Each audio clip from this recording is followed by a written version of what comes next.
Здраво, ова е 64-тото издание на Видеологија со Златко Ѓелевски, дигитален краток осврт за актуелни филмски остварувања, односно спонтана критичка анализа која е збир на први впечатоци, илустрирани со подвижни слики.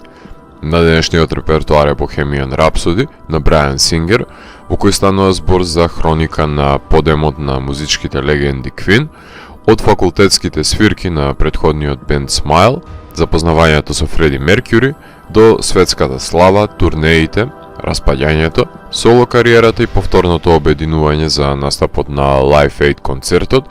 кај што снимките од стотиците илјади посетители на стадионот Вембли се монтирани со пантомима на сценскиот настап од страна на актерите.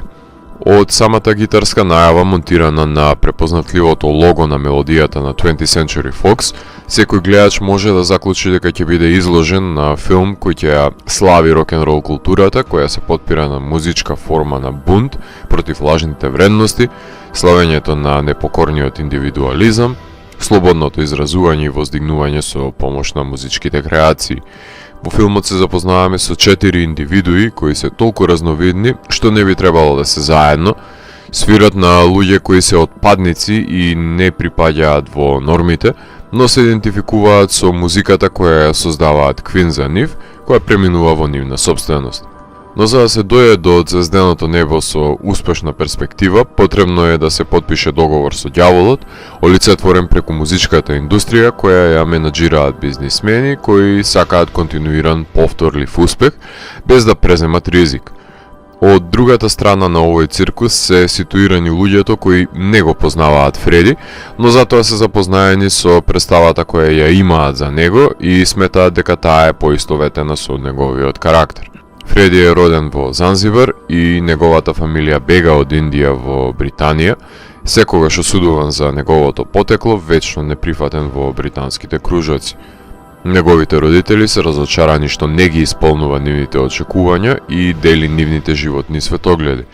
Откако ќе загризе од парчето на слава, ќе се нурне во раскошот и развратот, со една голема животна љубов која не може да ја негува до крај,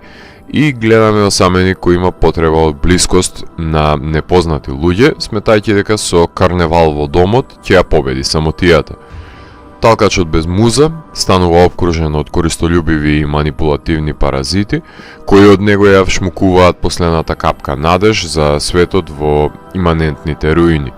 При слободниот пат во кариерата претрпува лешинарски новинарски напади врз персоната и приватноста на Фреди и никој не е заинтересиран да говори за вонвременската музика која ја создава бендот, што е голем проблем не само во новинарството, туку во малоумната потрага по сензационализам на пуританците во јавност, односно перверзните во приватност.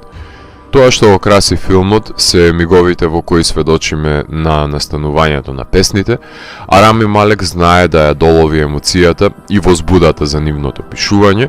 и одлично ги изведува делниците на животот во кој е безгласен. Во долгокосата фаза на бендот наликува на Мик Џегер, а во последната фаза магијата на шминката овозможува да биде слика и прилика на Меркјури со идентичен маниризам на сцена. Калкулираниот ризик да се остане во рамки на наговестување, а не на прикажување на сексуалните определби и декаденцијата на Фреди, кој се составен дел од неговата персона, со цел да се задржи PG-13 рейтингот и да може да го гледаат сите млади во големите синџири на киносалите, колку и да е финансиски исплатлива, одлуката го убива во поимуметничкиот интегритет на филмот. Лимитираното прикажување на падовите и глорифицирањето на успесите исто така го хендикепира филмот, кој е наменет да биде за бенд фамилија, кој не се плашал да експериментира, да се бори против шемите на репродуцирање на 3-минутните радио хитчиња, кои студиото со наклоност ги наметнувало, гладни за успех, но секогаш во дослух со публиката. Наместо филмот да биде рефлексија на овие убедувања и вредности на бендот за кој станува збор,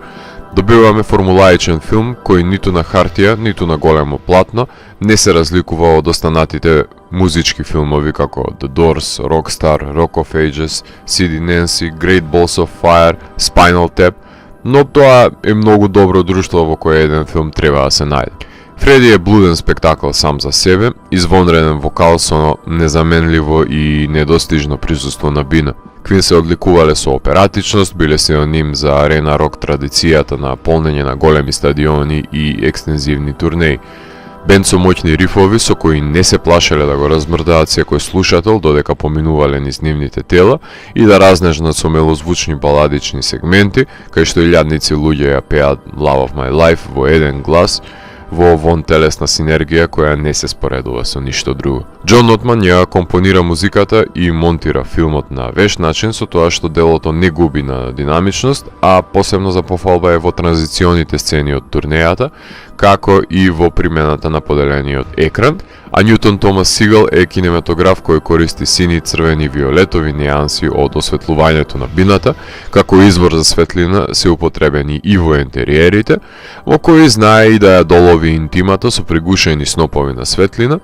и кога сака да го прикаже грандиозниот настап на бендот, камерата се симнува од небото до крупен план на Фреди на Live Aid. Неталентираниот и безидеен режисер Брайан Сингер одамна му служи на студискиот систем и не снима филмови како The Usual Suspects и Up Pupil, туку до колена е загладен во суперхеројски филмови.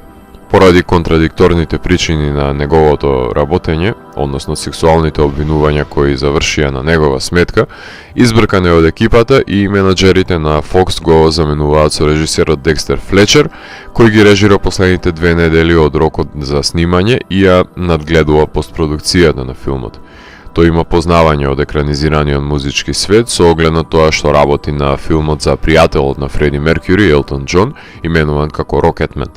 Комбинаториката на Саша Барон Коен и Стивен Фрирс била преекспериментална и неконтроллива за Fox, бидејќи во тој случај филмот ќе прераснеше во филм за Фреди Меркјури, а не за Квин, иако во финалната верзија недостасува подлабока експлорација за причинителите за создавањето на хемијата помеѓу 4 индивидуи. Немам проблем со драматичните побуди за засилување на дејствието со претходење на дијагностицирањето на ХИВ пред Live Aid концертот, на кои рок-н-рол музичари ги спасија африканските народи, а имитирањето на концертната изведба е црешата на шлагот која му следува на секој обожавател на звукот на Квин. При селекција секогаш нема да има задоволени, па според мене секој рок-н-рол бенд заслужува да добие свој игран музички филм, покрај постоечките документарни остварувања кои имаат одбележано различни специфики на нивната музичка кариера. Така што потребата од игран филм за Квин е повеќе од нужна, кој покрај играњето на сигурно и искористување на идеологијата на Квин за полнење на киноблагајните со компромисно остварување, важи за забавно филмско дело за око и уво. Ако морам да го евалуирам, тогаш Bohemian Rhapsody од мене има 4 од 5. Доколку ви се допадна 64-тото издание на дигиталната архива Видеологија, лајкувајте го видеото, споделете го и следете го каналот. Посегнете и поснатите рецензии на виртуелната полица. Ви благодарам за вниманието. Поздрав!